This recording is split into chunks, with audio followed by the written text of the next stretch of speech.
Pemirsa, kita jumpa lagi di Onyus Podcast berbicara mengenai masalah kasus sengketa tanah, terutama yang ada di Desa Pancawati, Kecamatan Caringin, Kabupaten Bogor.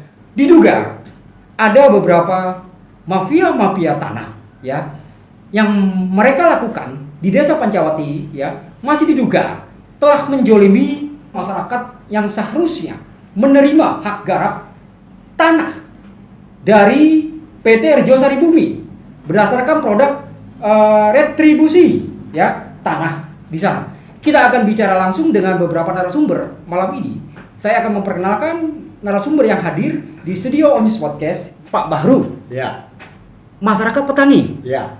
Penerima hak garap. Ya. Betul? Betul. Bapak tinggal di mana? Di Pancawati. Di Pancawati. Ya. Kecamatan Caringin. Kabupaten Bogor. Kabupaten Bogor. Ya. Bapak dari petani. Iya, dari petani. Yang seharusnya menerima hak garap itu. Iya. Ya. Oke pemirsa, kita juga akan memperkenalkan LPRI, tentunya yang selama ini terus memperjuangkan nasib para petani yang diduga telah dijolimi oleh para sindikat mafia tanah yang ada di Desa Pancawati. Kita akan memperkenalkan Bung Puguh. Beliau adalah Ketua DPC LPRI Kabupaten Bogor. Selamat pagi Bung Puguh. Selamat pagi. Semangat. Semangat. Sehat ya? Sehat selalu. Oke. Beliau adalah Bung Puguh, Ketua DPC LPRI Kabupaten Bogor Raya, ya. Seperti itu ya. Oke, kita juga akan menampilkan narasumber dari praktisi hukum, Bung Jihan. Beliau adalah tim kuasa hukum dari masyarakat petani di sana.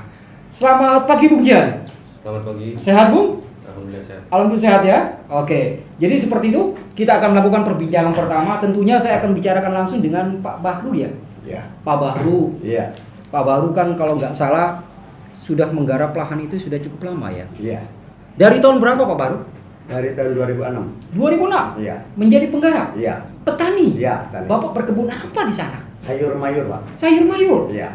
Saat ini dari tahun 2006 sampai dengan kalau tidak salah, kalau saya lihat waktu itu kan ada yang namanya produk retribusi, ya, HGU, Ya. yang diberikan dari PT Rejo Sari Bumi ke masyarakat sebagai penerima hak garap, ya. Ya. Itu tahun 2006 sampai dengan tahun 2016 kalau nggak salah ya. Iya.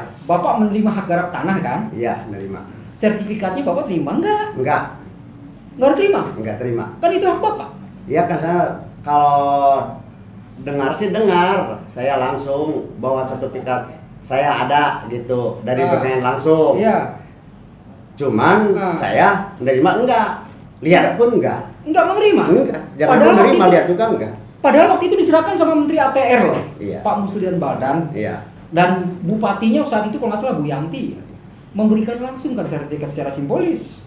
Tapi Bapak Sama diundang? sekali saya enggak diundang. Nggak diundang. Enggak diundang. Sampai saat ini sertifikat Bapak nggak pegang. Enggak pegang. Padahal itu hak Bapak loh. Iya. Negara telah memberikan itu cuma-cuma untuk masyarakat petani loh. Iya. Untuk diberikan penggarap di sana Iya. menjadi lahan kebun, Iya. pertanian, Iya. seperti itu ya. Iya. Oke, pemirsa, apa yang sudah disampaikan oleh Pak Bahru, salah satu perwakilan dari masyarakat penggarap Desa Pancawati, kita juga akan membicarakan langsung, mempertanyakan, ini kasus ini yang dorong begitu kuat, kan dari lembaga LPRI. Kita akan bicara juga dengan Bung Puguh, Ketua DPC LPRI ya, Bung Puguh.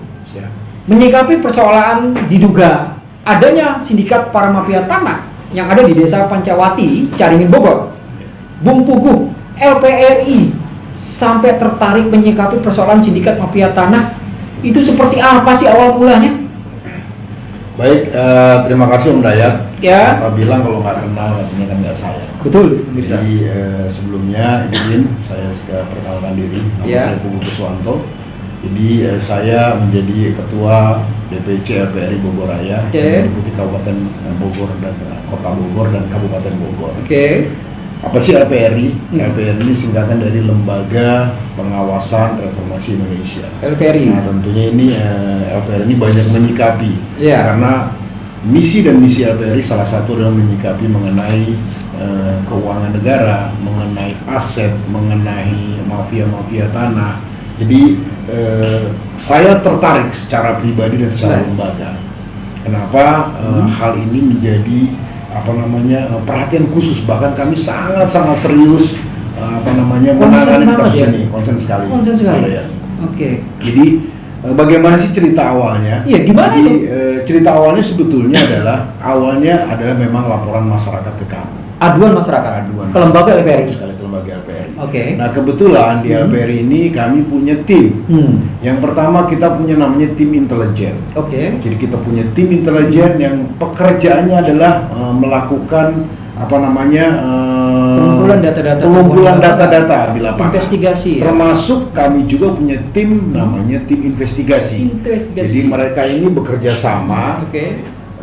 Sebelum kita angkat permasalahan ini, tentunya kita punya tim-tim yang memang sudah dibekali oleh LPRI karena kita ada diklatnya. Iya.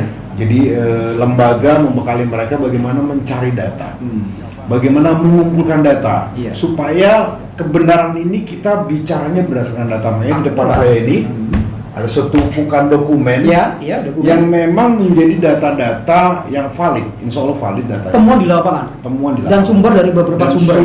sumber yang sangat bisa dipercaya. Bisa dipercaya. Gitu, pada ya. Oke. Jadi saya mulai dari mengenai yang pertama adalah lahan Rejosari Bumi. Oke. Berdasarkan temuan kami, Rejosari Bumi ini adalah satu perusahaan.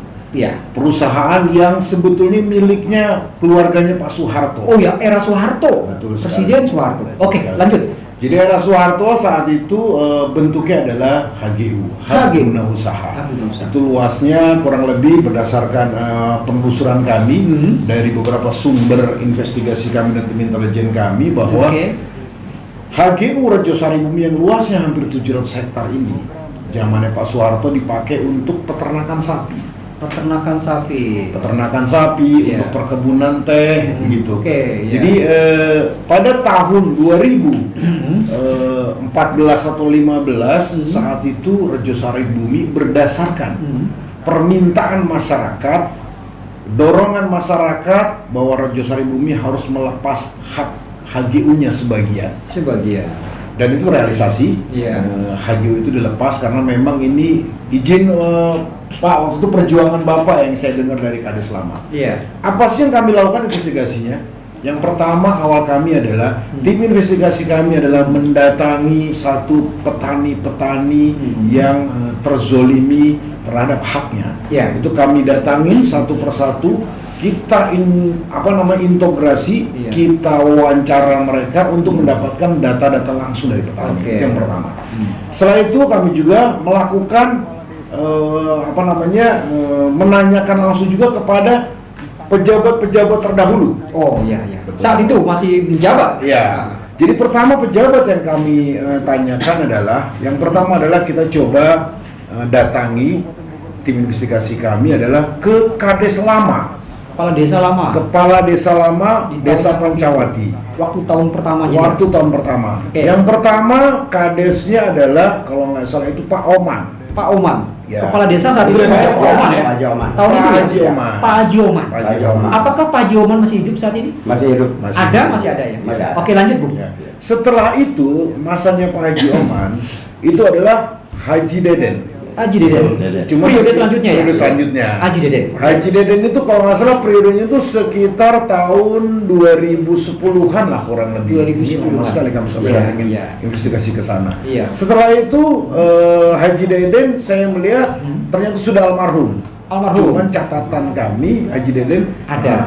sudah meninggal ya Pak ya? Sudah meninggal ya. Sudah meninggal. Setelah itu bergulir. Ya. Bergulir pergantian kepala desa. Nah, setelah Deden itu Ya, jadi berganti kepala desa namanya itu Bapak Ivan, betul ya Pak ya? Ya, betul. Pak Ivan. Pak Ivan kami datangi, Oke. kami sambangi, dan kami mendapatkan data-data yang Dari ada- kepala desa? Dari kepala desa lama itu. Yang lama, oke. Nah, terutama dari Pak Kades Ivan. Pak Ivan. Pak Ivan ini menceritakan bagaimana sih kronologisnya mengenai lahan Rejosari Bumi ini. Nah, seperti apa itu? Jadi lahan Rejosari Bumi ini pada saat Pak Soeharto lengser, lapangan lagi rusuh-rusuh Iya, itu, 98 ya. masyarakat Desa Pancawati ini menyerbu ke lahan Rejosari Bumi. Pemegang HGU. Ya, pemegang HGU. Oke. Pertanyaan saya timbul, kenapa nih masyarakat nyerbu?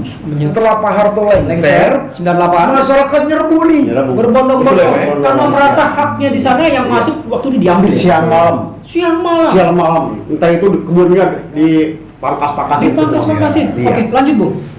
Siap. Informasi ini saya dapat ceritanya dari tokoh masyarakat, dari kepala desa. Saat Oke. itu bahkan masyarakat berjuang mempertaruhkan nyawa. Ya. Inti ceritanya, Oke. setelah itu menurut kepala desa, masyarakat karena sudah kompak, sudah banyak menguasai lahan Rejo Saribumi, masyarakat ini tetap berkebun di sana. Berkebun.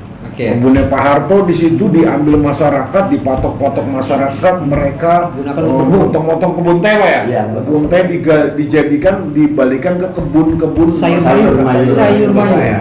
Oke, ya Coba lanjut. lagi capek Lanjut. kasal gitu. Betul. Setelah itu terjadi, akhirnya di zamannya Pak Ivan bersama masyarakat mereka berjuang. Nah, Berjuang salah satunya demo ke DPRD menurut Pak Ivan. Iya. Demo ke DPRD Kabupaten Bogor meminta kepada Kabupaten Meminta. Bogor itu saat itu sekitar tahun 2014-an kalau nggak salah ya, Pak. 2014-an, Iya, menurut ya. cerita Pak Ivan karena beliau masih menjabat saat itu Ya. meminta ke DPRD bahwa tanah Rejo Saribumi dikembalikan ke masyarakat. Haknya. Iya, oke. Akhirnya singkat ceritanya berdasarkan perjuangan Kades bersama masyarakat, Rejo Saribumi ini ternyata mau melepas haknya. Mau melepas Sebagian HGU-nya dari 700 hektar kurang lebih 700 hektar yang dikuasai oleh Rejo Saribumi ya? Rejo Saribumi. HGU-nya? Iya, HGU-nya. Oke. Ini dilepas Dilepas haknya. sebagian. Sebagian. Kurang lebih menurut catatan yang saya terima di sini, Oke. kurang lebih sekitar 250 hektar dikembalikan untuk masyarakat, peruntukan masyarakat. Apakah di situ ada bagian pemerintah daerah? Di situ ada sebagian Termasuk. Jadi ada pemerintah daerah dapat, Oke. masyarakat dapat. Yang terdiri dari beberapa desa. Oke. Kalau tidak salah itu terdiri dari 4 desa. Oh, dipecah jadi 4 desa. Yang Satu ada kecamatan. ya, satu kecamatan. Kecamatannya adalah Caringin. Kecamatan Caringin. Oke. Dibagi menjadi 4 desa. Penerima ya? Penerima. Oke. Yang pertama adalah Desa Pancawati, Pancawati. Baru. Oke. Yang kedua adalah Desa Lemah Duhur. Lemah Duhur. Lemah Duhur. Berikutnya adalah Desa Cinagara. Cinagara sama Puspasari kalau nggak salah. Puspasari. Ya. Jadi 4 desa. desa-desa ini dibagi. Oke. Nah, secara prosedur, ya kan? Ya. Kebetulan saya juga mendapatkan berdasarkan wawancara dengan BPN. Iya. Tanah yang dilepaskan oleh Rejo Saribumi sebesar 250 hektar tadi, ini BPN membentuk suatu panitia. Panitia namanya panitia adjudikasi. Adjudikasi ini adalah setelah itu membuatlah kajian. Jadi saya coba tunjukkan, mungkin masyarakat juga biar tahu bagaimana sih prosesnya Kajian. prosesnya pelepasan hak Rejo Saribumi.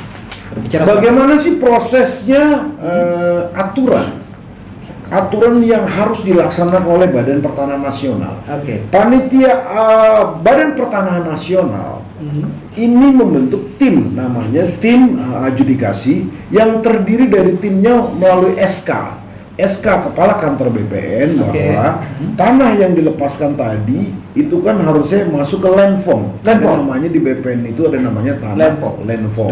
Landform itu adalah tanah yang dilepaskan untuk dikembalikan ke masyarakat. Fungsi awalnya. Ya, kalau sekarang mungkin udah namanya bank tanah lah. Bank tanah. Oke. Nah, seperti itu BPN membuat tim.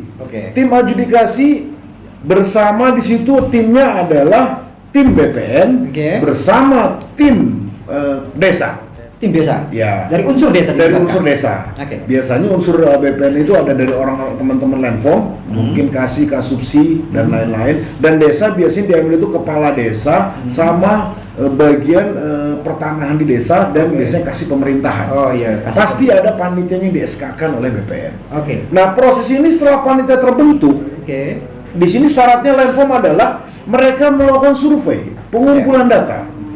Pengumpulan data ini adalah seperti yang kita ketahui bahwa BPN melakukan ini ada tata caranya, ada aturan mainnya. Aturan mainnya dasarnya adalah dari peraturan pemerintah nomor 224 mengenai bagaimana cara pembagian tanah redistribusi. Jadi namanya program redistribusi. Dibiayai oleh pemerintah. Pemerintah pusat. Ini adalah programnya Pak Jokowi saat itu. Gratis dari Pak Jokowi. Nah, Prof, saya sudah sangat lengkap. Iya, ada temuan-temuan langsung. Bukti-buktinya jelas dan nyata. Oke. Tinggal sebenarnya menyelesaikan permasalahan ini gampang, Pak. Iya. Di BPN tinggal APH kepolisian datang, buka warkah, selesai ini barang, Pak. Iya, betul. Maladministrasinya pasti jelas di warkah tanah. Oke. Yang kedua, tinggal dicari nih, panggil kepala desanya, sertifikat yang diserahkan sama BPN dulu, ini barangnya ada di mana sekarang? Iya. Jadi seperti itu pemirsa bincang-bincang kita seputar dugaan mafia tanah yang ada di Desa Pancawati, Kecamatan Caringin, Kabupaten Bogor, Provinsi Jawa Barat. Hidayat Onyus Podcast. Kita akan bertemu lagi di episode berikutnya. Di next ke depan ada kelanjutan bagaimanakah nasib petani Desa Pancawati, Caringin, Kabupaten Bogor.